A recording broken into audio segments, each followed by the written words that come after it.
할렐루야. 아멘. 네, 2024년 마지막 주일에 오신 좋은 교회 모든 성도분들 환영하고 축복합니다. 저희 다 같이 사도신경으로 하나님 앞에 신앙 고백하시면서 나아가시겠습니다.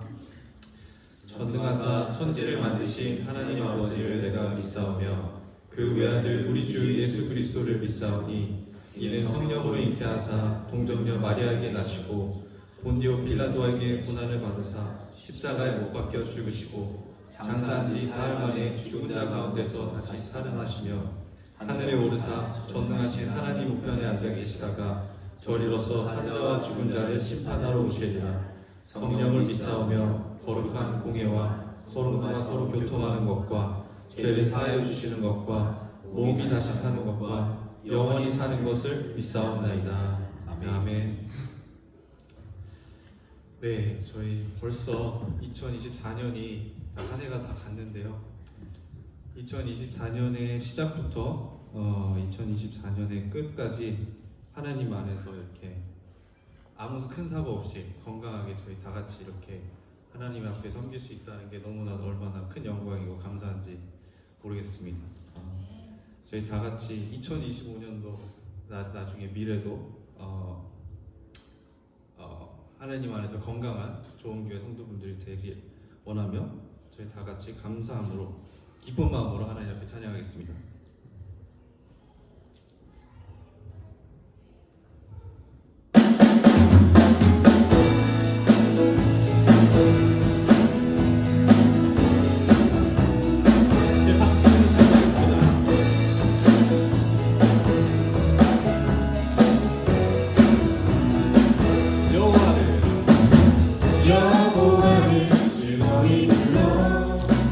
기쁨으로 주께 나아가리. 여호와 하나님 주의 백성 이르시는 양이라. 여호와를 즐거이 불러 기쁨으로 주께 나아가리. 여호와 하나님 주의 백성 이르시는 양이라. 감사함으로 주를 높이며 은혜에 들어가서 찬송함으로 그 이름을 송축할지어다. 감사함으로 주를 높이며 그 은혜에 들어가서 찬송함으로 그 이름을 송축할지어다.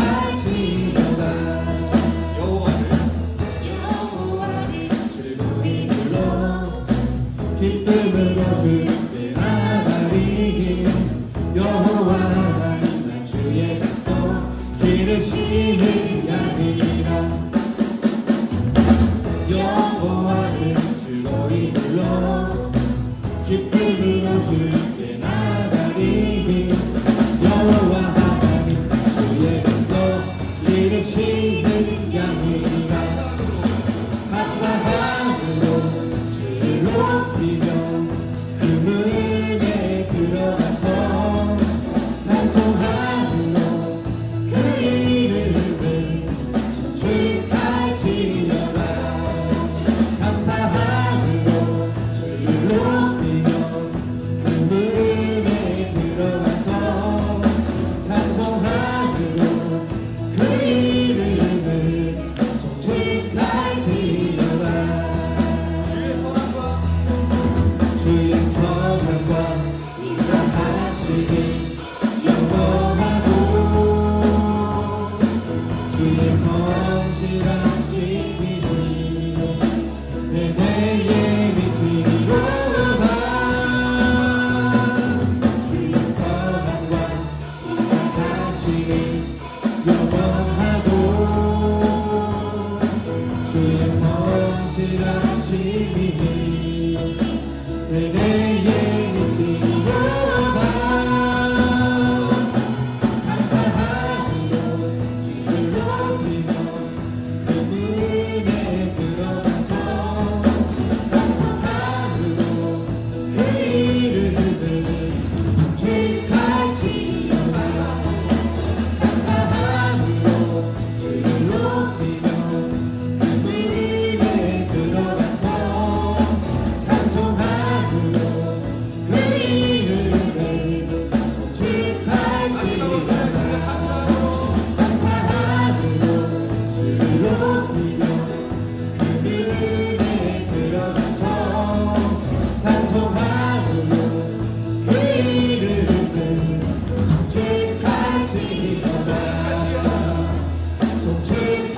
소식가 나의 소중한 소중까지 전하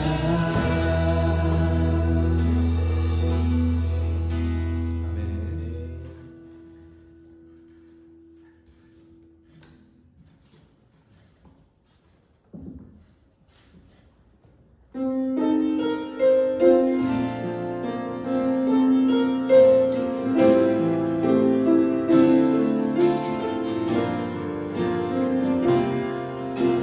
따스한 성령이 찬양하시겠습니다.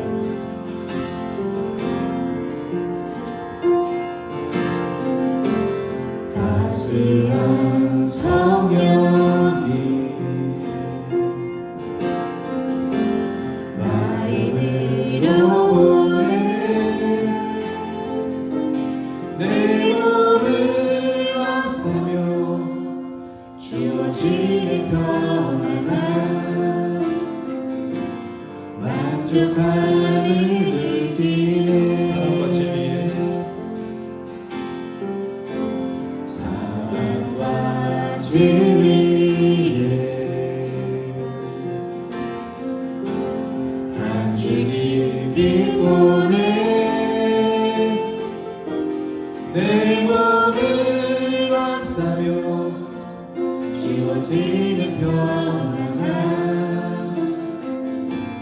그 사랑을 느끼네 부르신 곳에서 나는 예배하네 어떤 상황에도 나는 예배하네 부르신 곳에서 나는 예배하네 어떤 상황에도 나는 예배하네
예배합니다. 찬양합니다. 주님만 날 다스리소서. 예배합니다. 찬양합니다. 주님 홀로 높임 받으소서. 예배합니다. 예배합니다. 찬양합니다. 주님만 날 다스리소서. 예배합니다. 찬양합니다. 주님 홀로 높이 받으소서. 예배합니다. 예배합니다. 찬양합니다. 주님만 날 다스리소서. 예배합니다. 찬양합니다.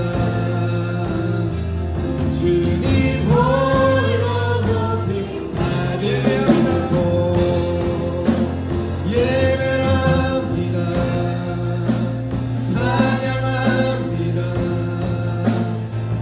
주님만 날 다스리소서. 예배합니다.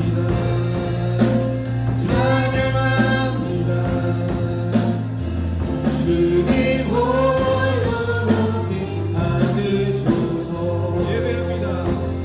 예배합니다. 찬양합니다. 주님만 날 다스리소서. 예배합니다. 찬양합니다. 주님 홀로 높이 받으소서. 예배합니다. 예배합니다. 찬양합니다. 찬양합니다. 주님만 날 다스리소서. 예배합니다. 찬양합니다.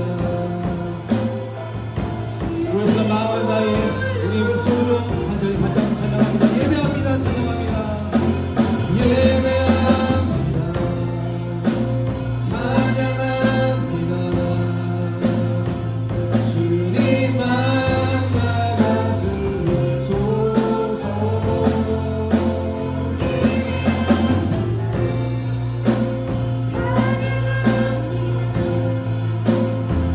주님 홀로 높이 주님 홀로 높이 받으소서. 주님 홀로 높이 받으소서. 주님 홀로 높이 받으소서. 우리 함께 기도하며 예배 시작하기 원합니다. 어느덧 2024년 마지막 예배입니다. 그 어느 때보다도 가장 중요하고 또 가치 있는 시간이 아닐까 생각합니다. 그 어느 때보다도 더 뜨겁게 또 간절하게 겸손하게 주님 앞에 이어가기를 원하며 이 시간 우리의 모든 것의 주인 되시는 하나님, 이 예배에 또 모든 것을 받아주실 그 하나님, 그 하나님께 찬양과 경배와 영광 올려드릴 수 있는 이 시간 되게 하여 주시옵소서. 이것은 교회입니다. 우리는 성도입니다. 어떤 일이 있어도 어떤 상황이 있어도 우리 이것을 잊으면 안 됩니다. 교회는 교회이며 성도는 성도입니다. 예배는 받으실 분은 오직 하나님 한 분이십니다. 주여 한번 외치고 이 간절한 마음을 담아 함께 예배 시작하도록 합니다. 함께 기도하겠습니다. 주여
역사의 주관자이신 하나님 아버지, 지나온 시간들을 돌아보며 주님 안에서 마무리할 수 있도록 은혜를 주시니 감사를 드립니다.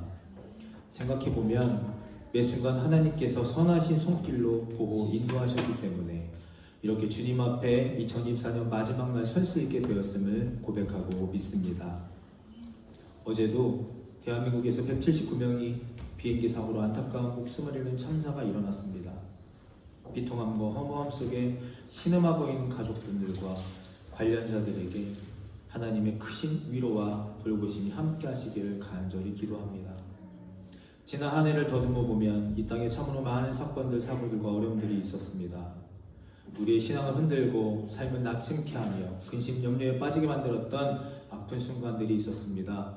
그러나 상황들을 다스리시고 선하게 사용하시는 하나님 아버지, 그 모든 어려움과 환난 속에서도 저희를 건져주셨고 믿음으로 승리케 하시며 소망 중에 인내할 수 있도록 힘주심으로 이 시간 위기의 순간들을 잘 지낼 수 있었음을 고백합니다. 나의 나된 것은 하나님의 은혜라 말했던 바울의 삶이 이제부터 우리들의 좋은 교회 성도님들의 삶이 되게 하여 주시옵소서. 하나님 아버지, 우리의 마음을 주관하여 주시옵소서. 사랑과 진리로 살게 하시고 믿음의 편에 서서 살도록 지켜주시고 진리와 말씀 안에서 확신과 자유를 얻게 하여 주시옵소서. 지난 한 해 부족하고 여린 마음으로 그런 믿음으로 살았을지라도 이제 새해에는 더 큰 소망을 가지고 더 확실한 굳센 믿음으로 살아가게 하여 주시옵소서. 이 모든 것이 예배와 말씀과 기도를 통해 세워지게 하시고 주님께 드려지는 모든 예배가 살아있는 예배요, 위로와 치유의 능력 있는 예배요, 회개와 결단의 능력이 살아 숨쉬는 시간 되게 하여 주시옵소서. 오직 예배의 주인 되신 예수 그리스도 이름 받들어 감사하며 간절히 기도하옵나이다. 아멘. 너희는 이렇게 기도하라. 하늘에 계신 우리 아버지여, 이름이 거룩히 여김을 받으시오며 나라가 임하시오며 뜻이 안에서 이루어진 것 같이 땅에서도 이루어지이다. 오늘 우리에게 일용할 양식을 주시옵고 우리가 우리에게 죄 지은 자를 사하여 준 것 같이 우리의 죄를 사하여 주시옵고 우리를 시험에 들게 하지 마시옵고 다만 악에서 구하시옵소서. 대개 나라와 권세와 영광이 아버지께 영원히 있사옵나이다. 아멘. 사도행전 9장 31절의 말씀 함께 읽습니다. 그리하여 온 유대와 갈릴리와 사마리아 교회가 평안하여 든든히 서가고 주를 경외함과 성령의 위로로 진행하여 수가 더 많아지니라. 아멘. 다시 한번 해볼까요? 시작. 그리하여 온 유대와 갈릴리와 사마리아 교회가 평안하여 든든히 서가고 주를 경외함과 성령의 위로로 진행하여 수가 더 많아지니라. 아멘. 제목도 함께 봉독해 보겠습니다. 네, 시작. 그리하여 평안합니다. 해볼까요? 다시 시작. 그리하여 평안합니다. 여러분은 평안한 삶을 믿음을 살아가고 계십니까? 저는 제가 지금까지 살면서 누가 가장 제 주변에 있는 사람 중에서 평안했을까? 평안이라는 주제로 이제 마지막 1년의 마지막 설교를 하려고 이렇게 기도하다가 떠올려 보니까요. 돌아가신 제 할머니가 제가 주변에서 본 분들 중에 가장 평안한 삶을 살지 않으셨나. 3년 전에 여기서 제가 캐나다에 있을 때 돌아가셨고, 그때 코로나가 한창이어서 들어가 보지도 못했고 요양원에서 이제 호스피스 병원에서 이렇게 돌아가셨는데, 저희 이제 조남이 서옥분 할머니세요. 서옥분 할머니신데 꽃처럼 이렇게 아름답게 이렇게 사셨던 분인데, 할머님의 루틴을 제가 설교를 준비하면서 다시 한번 이렇게 떠올려 봤는데요. 항상 새벽 4시에 일어나셨어요. 뭐 노인네들은 잠이 없으시니까 4시에 일어나셔가지고 뭘 하시냐 하면 항상 소파에 앉아서 성경을 읽으십니다. 성경을. 눈도 잘 안 좋으시고 글씨도 잘 모르시는 분이 하나하나 찾아가면 성경을 읽으시고요. 새벽 예배 그리고 다녀오시고 또 식사하시고 뭐 이런 거 좀 하시다가 오후에 또 성경을 꺼내서 또 성경을 읽으세요. TV도 잘 안 보시고 어디 돌아다니시지 않고 성경을 그렇게 보세요. 근데 성경을 보신 제가 왜 기억이 나냐면, 이 책을 보면서 솔직히 이거 별로 이렇게 재미있는 성경은 아니잖아요. 막 글은 아닌데 할머니는 이걸 너무 재밌게 보시는 거예요. 웃으시면서 막 뭐 이렇게 중얼중얼 거리시면서. 제가 어린 시절에도 할머니한테 가서 제가 물었습니다. 할머니 뭐가 그렇게 재밌어요 이게? 성경책이 뭐가 그렇게 좋으세요? 그랬더니 할머니가 이렇게 이야기하시는 겁니다. 나는 여기 나오는 이 사람들이 너무 재밌어. 유독 반복해서 저희 할머니가 읽으시고요. 그리고 외우셨던 게 바로 성경에 나오는 사람들의 이름이었습니다. 이름. 그래서 제가 왜 성경 인물만 그렇게 보세요? 그랬더니 세상 편안하게 흐뭇한 미소를 지으면서 할머니가 했던 말이 기억이 납니다. 내가 이제 곧 천국 갈 건데 이 사람들의 이름이라도 알아야 거기 가서 아는 체라도 할 거 아니야. 근데 그때는 제가 어려가지고 이게 무슨 뜻인지 잘 몰랐는데, 지금에 와서 이제 목사가 되고 성인이 되고 그 할머니의 생각을, 말씀을 되짚어 보니까, 이래서 저희 할머니가 참 평안하셨구나. 왜냐? 천국 갈 것을 확신하고 계셨고, 매일매일 그 성경을 읽으면서 나는 이 사람들을 이제 만날 거야. 여기에 갈 거야. 얼마나 기쁨과 소망으로 그렇게 매일 새벽에 일어나셔서 예배하시고 기도하시고 말씀을 읽으셨을까? 이 사람들의 이름을 알아야, 외워야 가서 반갑게 아는 척하지. 이 말씀이 아직도 생생히 기억납니다. 안타깝게도 이제 요양원에 계셨고 한국에 들어가지 못해서 마지막 모습을 뵙지 못했지만, 저희 이제 가족의 말로는 정말 평안하고 기쁜 모습으로, 할머니가 살아생전의 소원이 그것이었거든요. 잠든 것처럼 난 죽고 싶다. 정말 잠든 것처럼 평안한 모습으로 천국에 가셨다고 그렇게 전해 들었습니다. 우리가 이제 평안하다라는 말을 성경에서 또 교회에서 성도 간에 정말 많이 합니다. 그래서 제가 카톡에 그 수많은 맨날 글을 올리면서도 맨 마지막에 제가 항상 말씀드리죠. 평안한 하루 되시길 바랍니다. 평안하시길 바랍니다. 평안하시길 바랍니다. 샬롬입니다. 히브리어로는 샬롬, 우리가 많이 하는 인사. 그리고 헬라어로는 평안하다가 어떤 단어인지 아십니까? 혹시 헬라어? 네. 우리 여기 앞에 서 있는 에이레네. 에이레네가 헬라어로는 평안입니다. 그러니까 샬롬, 에이레네 다 평안입니다. 우리 한번 기억하면 그런 차원에서 한번 축복 인사 서로 해볼까요? 샬롬은 다 아시니까 에이레네 해볼까요? 자, 시작. 에이레네. 네. 에이레네 기억하시기 바랍니다. 샬롬, 에이레네 평안. 그리고 에이레네는 하나됨, 연합됨 이런 뜻도 있습니다. 그런데 가장 보편적이고 은혜로운 축복의 인사이자 권면입니다. 근데 우리가 이 평안하다, 평안과 편안과의 차이가 있습니다. 오늘 제가 드리고 싶은 이야기는 이겁니다. 평안한 것과 편안한 것과는 차이가 있다는 사실입니다. 우리가 일상적으로 쓰는 말인데도 정확하게 그 뜻이 뭡니까? 라고 물어보면 좀 얼버무릴 때가 있습니다. 찾아봤습니다. 평안하다, 평안은 샬롬 에이레는 내 마음이 평화롭고 호수처럼 잔잔하다라는 뜻입니다. 편안하다, 편안하다는 마음과 몸이 힘들거나 괴롭지가 않고요. 나의 흥분이 가라앉고 불안한 일이 없어져서 좋다. 이렇게 사전적 의미. 그러니까 좀 더 깊게 들어가 보니까 쉽게 말씀을 드리면 평안은 마음적인 부분이 크고요. 편안은 육체적인 부분이 조금 더 크게 느껴지는 겁니다.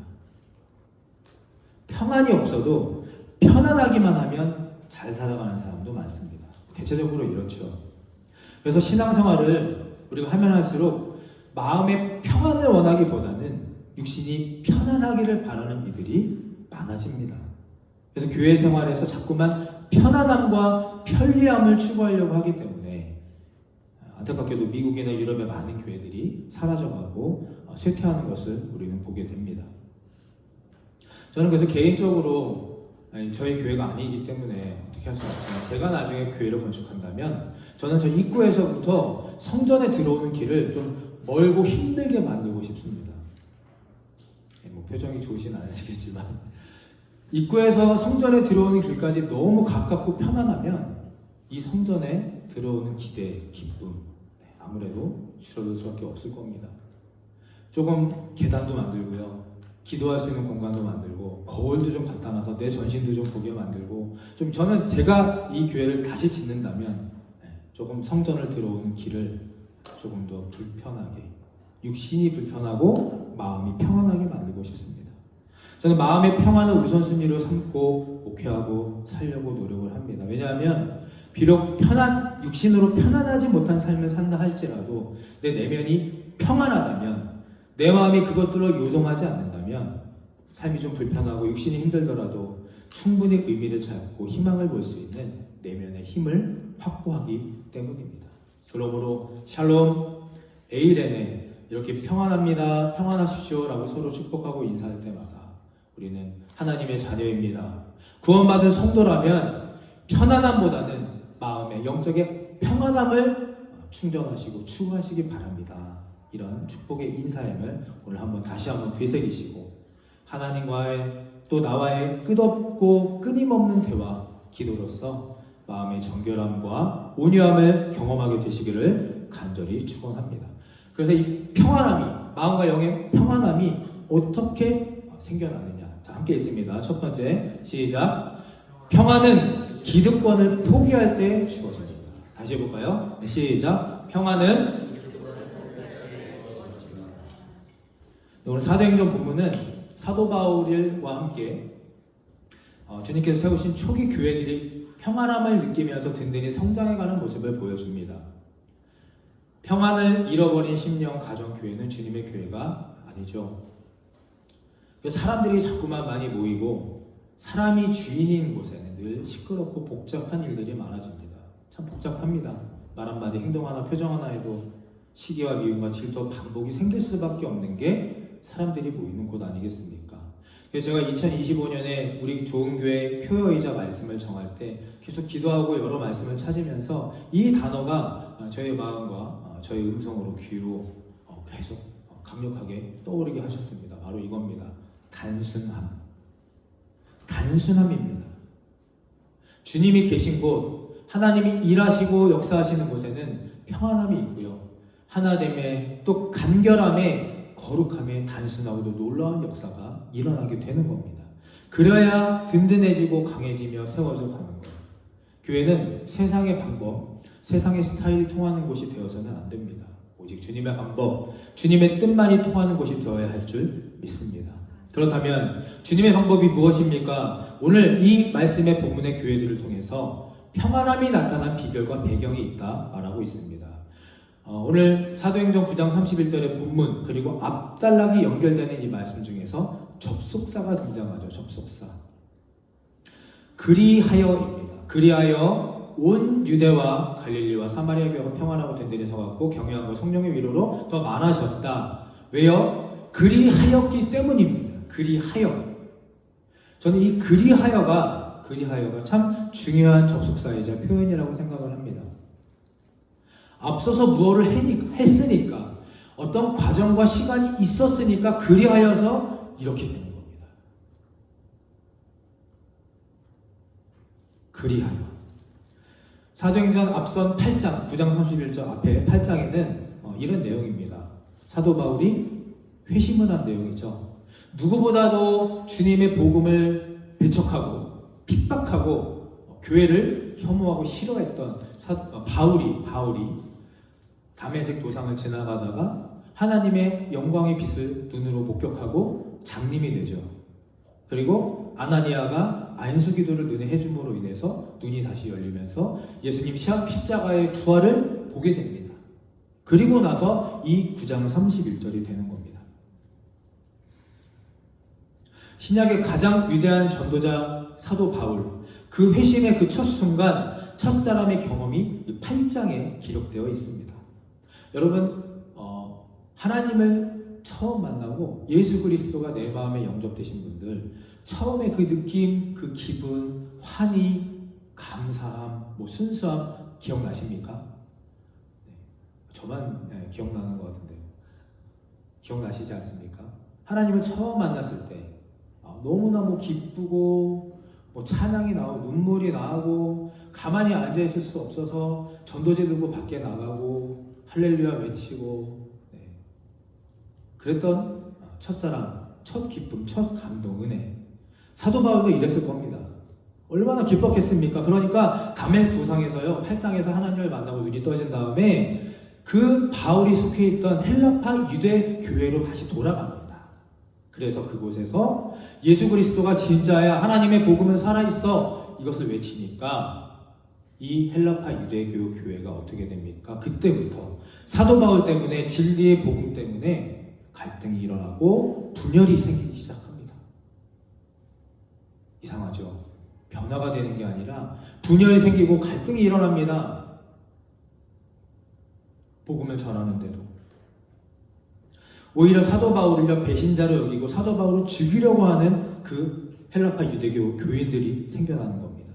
그래서 그것을 보다 못한 형제들과 사랑하는 아나니아가 사랑하는 바울을 이렇게 하죠. 사도행전 9장 30절 함께 읽어볼까요? 사도행전 9장 30절 시작. 형제들이 알고 가이사랴로 데리고 내려가서 다소로 보내니라. 다소로 사도 바울을 보냅니다. 너 여기 더 이상 있으면 안 돼.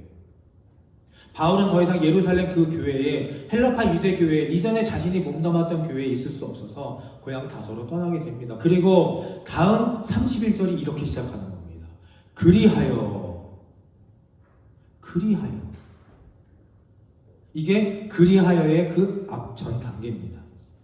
그리하여 그와 때를 같이 하여 사도 바울이 다소로 몸을 옮기고 난 이후에 어떻게 됐습니까? 교회들이 평안의 성장과 기쁨을 누리게 됩니다. 사도 바울이요, 자신은 내가 맞아, 내 은혜, 내 사랑 충만하여서 아무리 내가 외치더라 할지라도 이 그동안 느끼고 가지고 있던 기득권을 사도 바울이 포기하니까 다소로 떠나게 되니까 비로소 안타까운 교회였지만 헬라파 유대인 그 교회들도 안정이 되기 시작하고요. 그 사도 바울이 옮긴 다소의 그 교회들도 사도 바울의 회심과 믿음을 인정하며 그곳에 부흥이 일어나기 시작한 겁니다. 오해하시면 안 됩니다. 쫓겨가고 도망친 것이 아닙니다.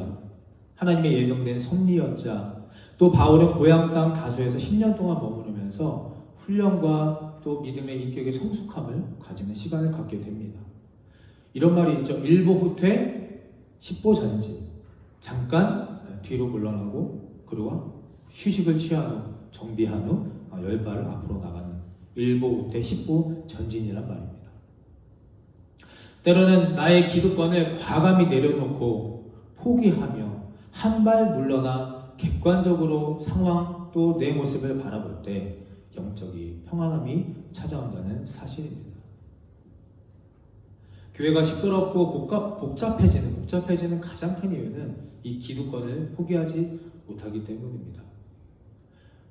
다 잘 아시겠지만 교회 권력, 세습의 기득권도 문제이고, 재정, 재정을 사용하려는 기득권, 또 교회 내 당파를 가르고 인간관계를 차지하려고 하는 이런 기득권, 목적이 명확하고 책임질 수 있는 헌신의 어떤 순기능의 기득권은 당연히 필요합니다.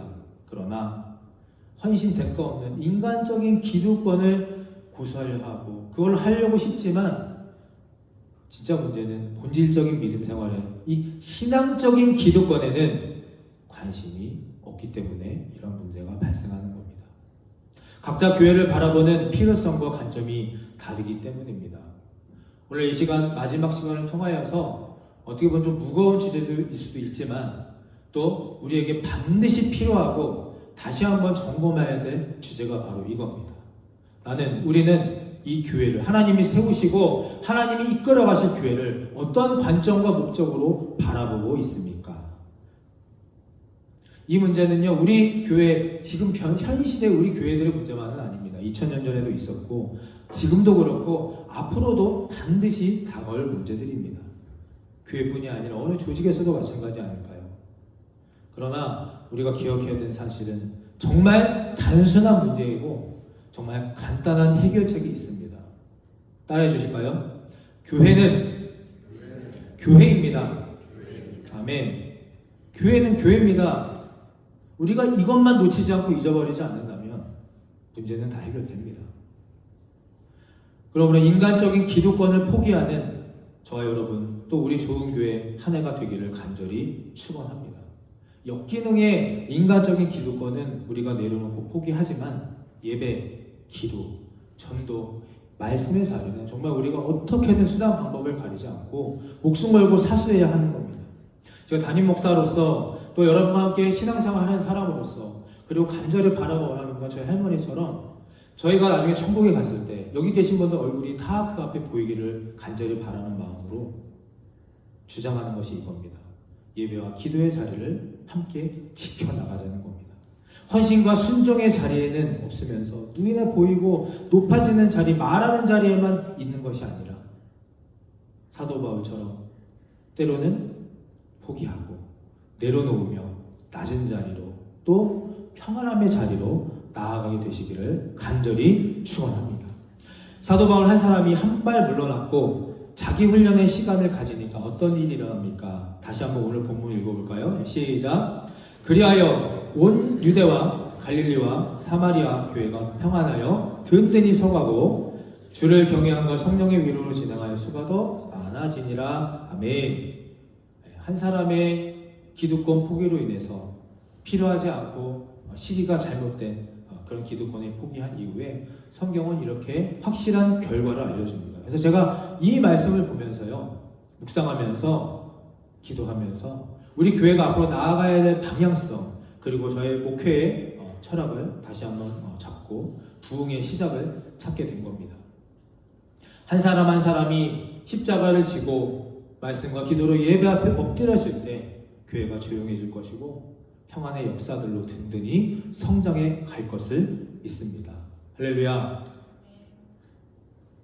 주를 경외함과 성령의 위로로 진행하여 수가 더 많아지리라. 아멘. 그 앞에 그리하여가 반드시 필요합니다.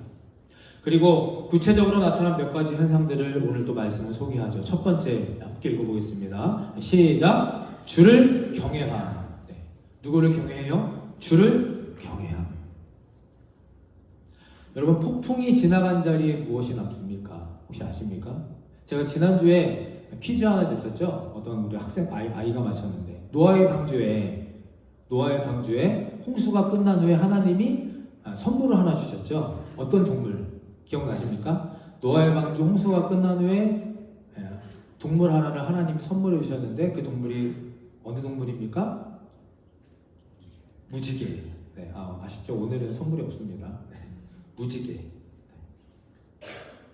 폭풍이 지나간 자리에는 신비하고 놀라운 자연현상으로 무지개가 뜹니다. 선물처럼 아름다운 무지개가 뜹니다. 며칠 전에도 비가 막 이렇게 흩날리고 지나간 다음에 저희 집 앞에 이제 언덕을 보니까 애들이 막 난리가 났어요. 그래서 보니까 정말 엄청나게 큰 무지개가 하늘을 이렇게 저희 교회부터 뒤로 이렇게 해가지고 무지개가 덮고 있더라고요. 그래서 아이들하고 사진 찍고 봤는데 혹시 보셨는지 모르겠는데 그 무지개를 보면 여러분 어떤 마음이 어떤 표현이 떠오르십니까? 와 아름답다. 네, 그렇죠? 정말 아름답고 대단하다는 생각밖에 들지 않습니다. 그것이 바로 경외함입니다. 두렵고 떨림으로 그것을 바라보고 섬기는 것을 경외함이라고 합니다. 인간적인 편안함과 이기적인 기득권 그런 폭풍들이 사라진 후에 교회에 남는 것은 다시 재조명되는 것은 하나님을 향한 주님을 향한 경외함이 되어야 합니다. 회복의 무지개, 치유의 무지개가 떠야 한다는 겁니다. 그러므로 기도하고 예배하는 것밖에는 방법이 없습니다.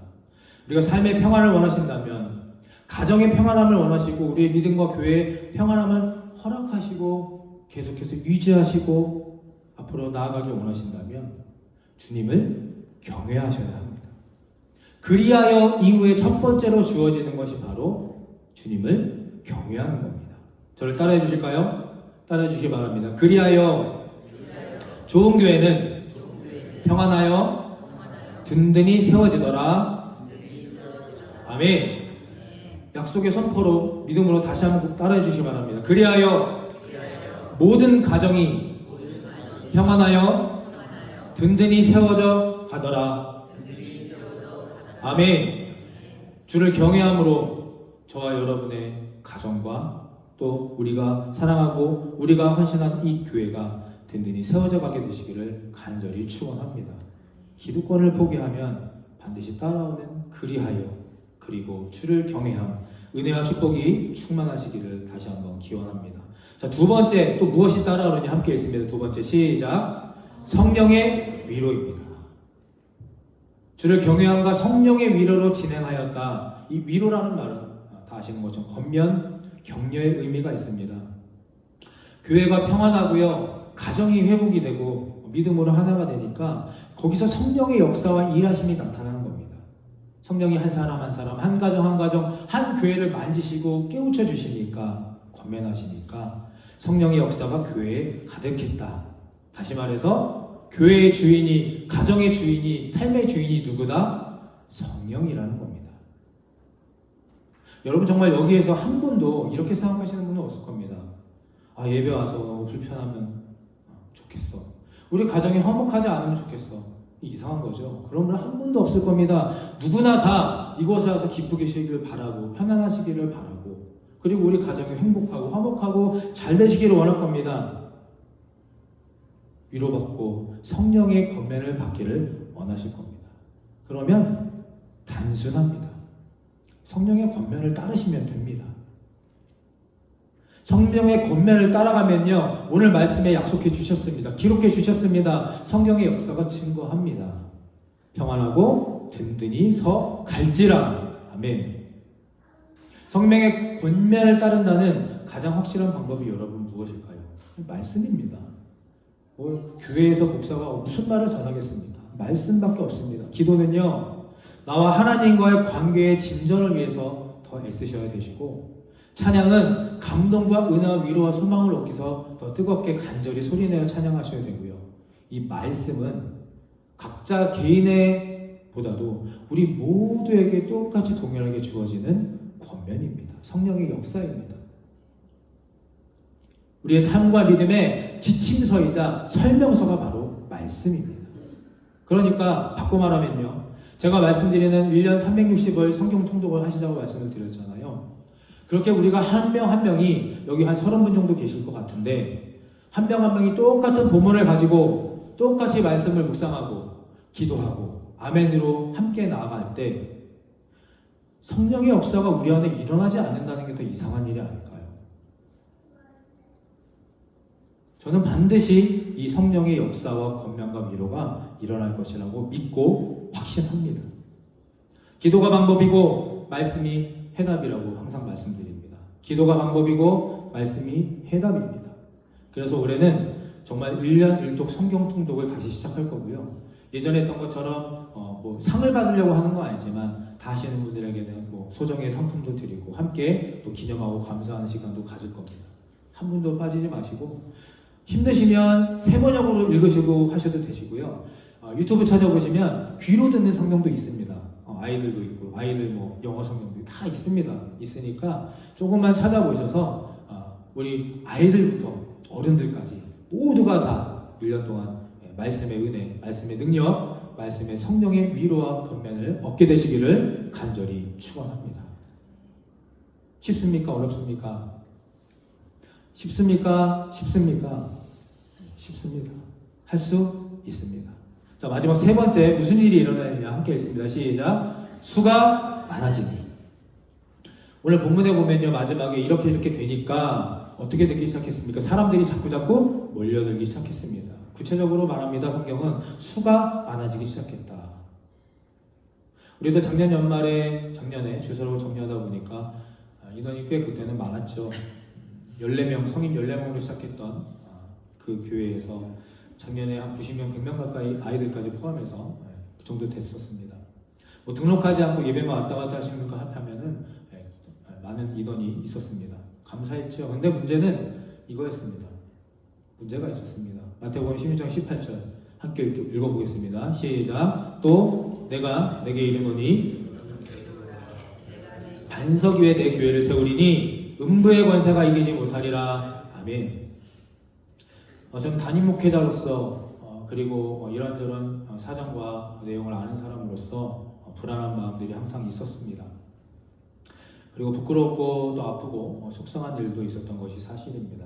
그래서 여기서 다 그런 것을 말씀드릴 수는 없지만 결론은 모든 책임은 목사님 저에게 있고 제 자신부터가 먼저 처음부터 어떤 믿음적으로나 행정적으로나 성품적으로 온전히 서지 못했던 부분이 있기 때문에 이런 결과가 오지 않았나 회개도 하고 또 반성하는 그런 시간을 갖습니다. 근데 제가 가장 크게 실수했던 것이 스스로 뭐냐 이렇게 자평해 봤을 때 돌아보았을 때 사람을 보고 사람에 맞춰서 좀 하지 않았나. 그러니까 말씀드렸듯이 평안함이 아니라 편안함을 추구하기 위해서 불편해하지 않을까, 떠나지 않을까, 애써 웃기려고 하면서 좀 편안한 그런 분위기를 저 먼저 조장했던 것이 아닐까 그렇게 생각을 합니다. 그런 모든 것들이 어떤 저의 불찰이 있었고 부족함이 있었으니 이해하여 주시고 긍휼히 여겨 주시고 함께 기도하면서 다시 말씀과 예배로 세워져가는 모래알이 아닌 반석 위에 서기 위해서 다시금 시작하는 그런 한 해가 되기를 바라며 함께 기도해 주시기를 바랍니다. 그리고 또 한 가지 말씀드릴 것은 수가 많아지는 것 바라고 기대하지 않습니다. 수가 많아지는 것은 결코 중요하지 않다는 것을 저도 아마 여기 계신 여러분들도 한번 보고 아시지 않을까 생각합니다. 이제는 하나님을 경외하고요, 성령의 권면, 위로를 받는 것, 그리고 한 사람 한 사람이 자기 십자가를 지고 내가 해야 될 것들을 하면서 연합과 순종으로 그렇게 반석과 말씀과 예배 위에 하나하나 세워져 나갈 때 오늘 사도행전 9장에서 있었던 이 사도 바울의 그리고 그 교회에 놀라운 든든하게 서가는 사람의 수가 많아지고 보이는 그런 교회가 될 것을 믿습니다. 그리고 함께 그것을 놓고 기도해 주시고 동참해 주시기를 간절히 바라고 또 축복합니다. 이 말씀을 정리합니다. 2025년 우리 교회의 새로운 표 말씀입니다. 지난번에 한번 소개해 드렸는데요. 같은 말씀으로 전도서 9장 29절 세 번역본으로 같은 마음으로 함께 선포와 또 믿음으로 기쁨과 기대함으로 읽어보도록 하겠습니다. 함께 읽습니다. 시작. 내가 깨달은 것은 이것이다. 하나님은 우리 사람을 평범하고 단순하게 만드셨지만 우리가 우리 자신을 복잡하게 만들어 버렸다는 것이다. 내가 깨달은 전도서의 기자가 본인의 평생의 삶과 믿음을 통해 깨달은 것이 이겁니다. 하나님은 우리를 평범하고 단순하게 만드셨습니다. 개역개정 성경에는 정직하게 만드셨다고 하셨습니다. 그런데 누가 꾀를 냈습니까? 누가 복잡하게 만들었습니까? 우리가 우리 자신, 내가 내 자신을 복잡하게 만든 겁니다. 그러므로 복잡함을, 꾀를, 어려움을, 피곤함들을 다 내려놓으시고 주님 앞에 단순하게 나아가게 되시기를, 그리고 우리 사람들 교회 안에서도 평범하게 그렇게 변화되어져 가는 저와 여러분이 되시기를 간절히 축원합니다. 하나님 우리를 이것 때문에 지으셨습니다. 이 백성은 나를 위하여 찬송하게 하려 함이니라. 우리가 창조된 이유는 한 가지입니다. 하나님을 예배하기 위함입니다. 그리고 이곳은 교회이며 저와 여러분은 성도입니다. 성경 전체를 꿰뚫는 가장 큰 창조의 목적입니다. 또 주신 계명도 있죠. 마태복음 22장 37절 40절 말씀. 내 하나님을 내 목숨과 뜻을 다하여 사랑하고 그리고 내 이웃을 내 몸과 같이 사랑하라. 할렐루야. 평범하고 단순한 본질과 진리, 본질로 돌아가면 평안함을 누리실 줄 믿습니다. 진리를 실천하면 우리가 든든히 반석 위에 성장해 갈 줄 믿습니다. 어느 때보다 우리 모두가 한마음 한뜻으로 믿음 생활 잘 하셔서 2025년 마지막 이 시간이 또 다가올 텐데 그때는 더 기쁘게 웃고 더 감사하며 더 하나님께 은혜의 영광의 찬양 올릴 수 있는 저와 여러분이 되시기를 간절히 축원합니다. 아멘.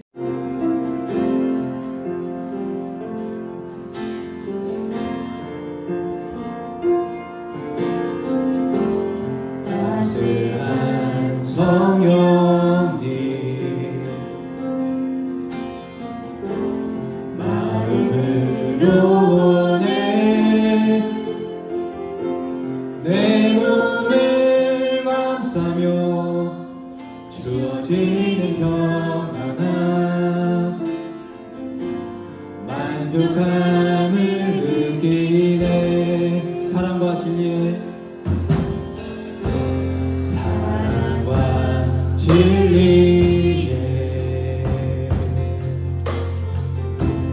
한 줄기 빛보내 내 몸을 감싸며 주어지는 평안함 그 사랑을 느끼네. 부르신 곳에서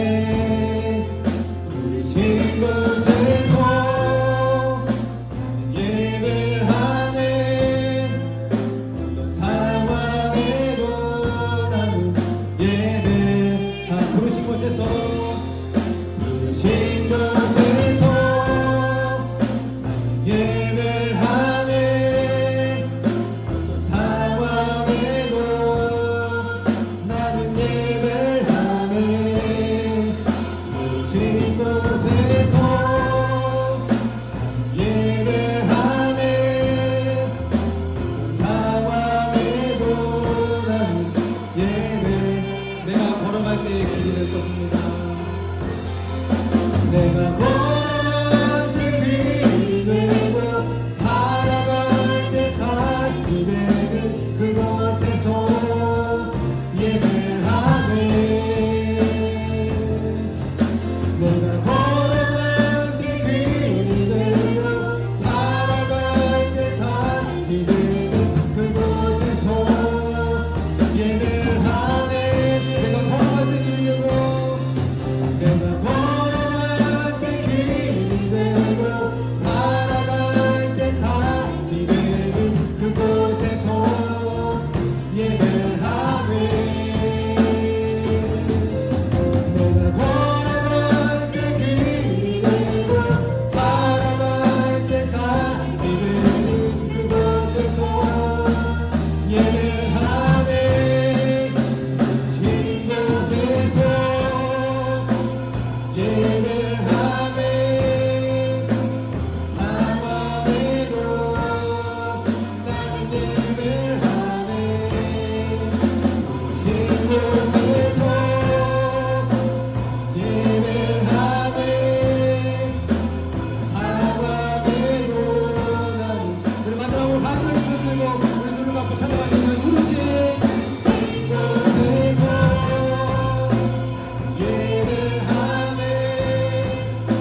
기도하며 우리 마지막으로 결단하고 또 주님 앞에 나아가기 원합니다. 우리 마지막 주일 이번 한 주가 참 우리 인상에서 다시 되돌이킬 수 없는, 돌아올 수 없는 그런 중요한 한 주가 아닐까 생각합니다.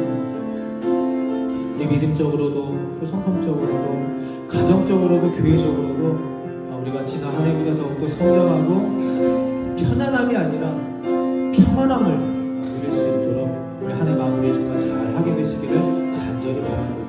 그러기 위해서 그리하여의 그 이전의 과정과 시간이 반드시 필요합니다. 폭풍우가 지나간 후에 무지개가 뜨듯이 모래가 굳어져 무너지지 않고 흔들리지 않는 반석이 되듯이 우리에게는 믿음과 또 소망과 사랑과 말씀이 우리에게 필요합니다.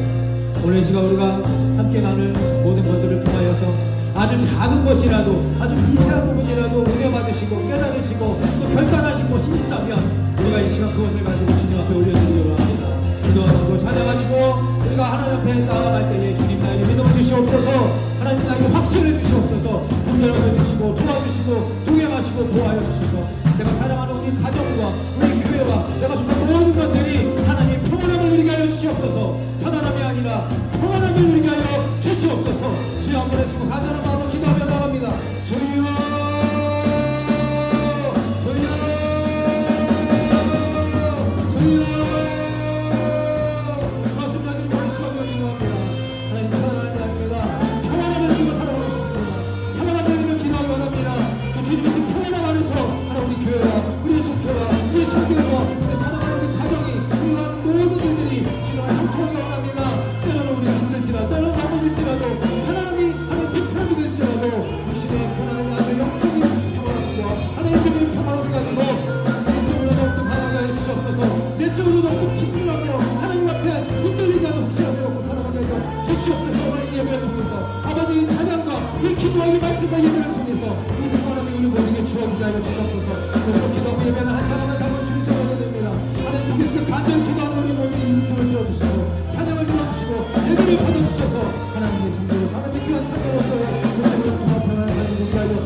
우리 죄를 대속하신 예수 그리스도의 십자가의 은혜와 하늘 아버지의 무한하신 사랑하심과 성령님의 감동, 감화 그리고 교통하심이 내 생각, 내 욕심으로 복잡하고 피곤하고 힘들게 사는 것에서 벗어나 하나님을 예배하며 단순하게 참 평안함으로 살기를 원하는 이들의 인생 위에와 주님을 경외하고 성령의 위로를 간구하며 그리하여 든든히 세워져가는 좋은 감리교회 위에 지금부터 영원토록 함께해 주시기를 간절히 축원하옵나이다.